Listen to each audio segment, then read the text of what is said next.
1968 Baby Browning made by FN.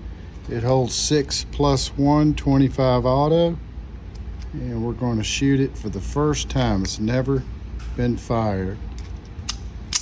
Okay, safety is on, safety is off.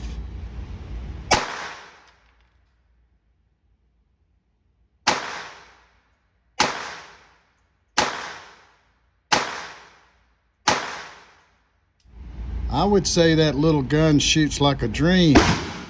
Here's that little timepiece from 1968. Mint, never fired. Tiny little gun, 25 auto.